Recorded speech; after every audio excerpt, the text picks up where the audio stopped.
हाय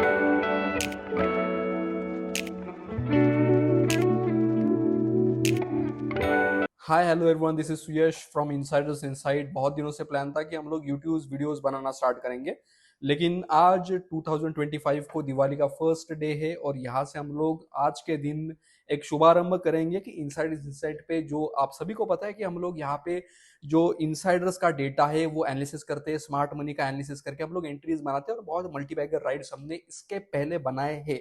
आज के इस वीडियो में हम लोग मार्केट का एनालिसिस कैसे करना है या फिर यहाँ से आगे की आने वाली रणनीति कैसे होने वाली है उस पर हम लोग in depth in detail analysis करने वाले। आगे आने वाले दिनों में हम लोग स्मार्ट मनी डेटा एनालिसिस करना, bulk deal block deal analysis करना और इनसाइडर डेटा को एनालिसिस कैसे करते इसको शार्पनेस करते करते चले जाएंगे। चलो आज का वीडियो स्टार्ट करते हैं। ओके, सो अभी हम लोग निफ्टी के चार्ट्स पे, निफ्टी को अगर आप ठीक से देखोगे, ऑब्जर्वेशन करोगे तो एक स्पेसिफिक पैटर्न में मोमेंटम हो रहा है।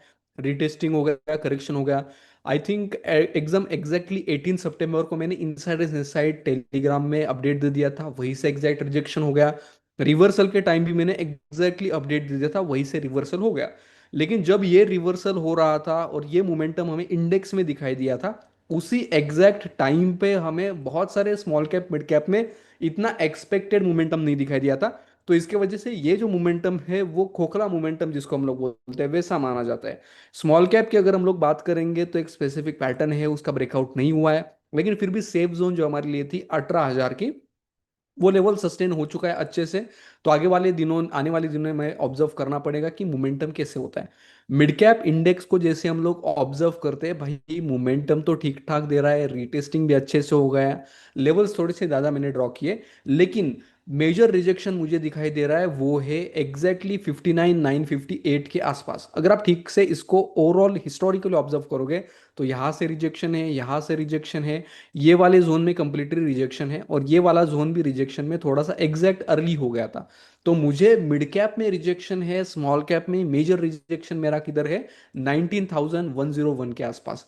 रिलायंस की बात करेंगे तो मैंने एग्जैक्टली निफ्टी के चार्ट्स पे बोल दिया था भाई कि यहाँ से हम लोग रिजेक्शन मिल जाएगा, रीटेस्टिंग हो जाएगा और रिलायंस के रिजल्ट से पहले यहाँ पे मोमेंटम हो जाएगा। लेकिन एग्जैक्ट थोड़ा सा सिनेरियो चेंज हो गया।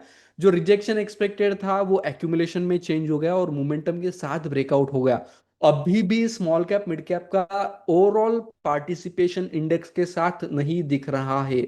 मेजर रेजिस्टेंस इंडेक्स में अभी नहीं है ऊपर की लेवल में। ये जो ओवरऑल ऑल टाइम हाई का रिजेक्शन है, ये माइनर रिजेक्शन या प्रॉफिट बुकिंग ही माना जाएगा, क्योंकि multiple times of a level वो टच अभी भी नहीं हुआ है।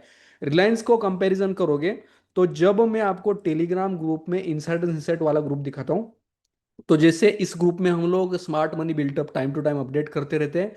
रिलायंस का स्मार्ट मनी बिल्टअप 14 अक्टूबर को सिस्टम में सुबह 9:30 बजे के आसपास अपडेट हो गया था। मैंने अपडेट भी दिया था, smart money built up observe in big boy Reliance index near resistance, so we are gonna giving breakout right now this time.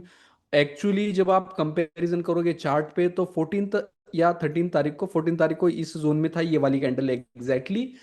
15 को उसने थोड़ा सा रिजेक्शन दे दिया था, लेकिन एग्जैक्टली 16 अक्टूबर को एक बड़ी कैंडल, ग्रीन कैंडल 2% की दिखाई दी थी और ये जो पैटर्न बन गया था, आज इसने ब्रेकआउट दिया है। रिजल्ट अभी आउट नहीं हुए हो चुके, अभी तक 5 बजे, 5:30, 6 बजे तक रिजल्ट्स आ जाएंगे। डेफिनेटली रिजल्ट्स अगर अच्छे होंगे और अगर वो 1425 के लेवल क्रॉस करके सस्टेन करता है तो एटलीस्ट रिलायंस में तो बड़ी रैली यहां से ट्रिगर हो सकती है और मोमेंटम अच्छे खासे दिखाई देंगे। लेकिन इसमें भी वापस से मेजर रिजेक्शन मेरा 15,001 के आसपास है। तो इसमें भी इतनी बड़ी रैली की आशंका यहां तक अभी तक तो नहीं है। वापस रैली मिलने के बाद अगर यहाँ पे रिटेस्टिंग वाला एक्यूमुलेशन दिख जाता है तो डेफिनेटली यहाँ से मोमेंटम और स्ट्रॉन्ग मोमेंटम आगे दिखाई देगा। निफ्टी का वही सिनेरियो है, मेजर रिजेक्शन नहीं है। स्मॉल कैप मिड कैप में मेजर रिजेक्शन आगे जल्द ही है। रिलायंस के रिजल्ट पे ये सब आगे डिपेंडेंट होगा कि कैसे मोमेंटम होता है। आगे आने वाले दिनों में हम लोग एक्चुअली में स्मार्ट मनी बिल्टअप का डेटा, पर्टिकुलर स्टॉक में सेक्टरल एनालिसिस डेटा कैसे रीड करना है, या फिर जैसे हमने मल्टीबैगर राइड किए थे वो कैसे आगे आने वाले मल्टीबैगर्स को कंपैरिजन में राइड करके अपॉर्चुनिटीज ढूंढ सकते हैं, ये सब हम लोग आने वाले वीडियोस में डिस्कस करेंगे।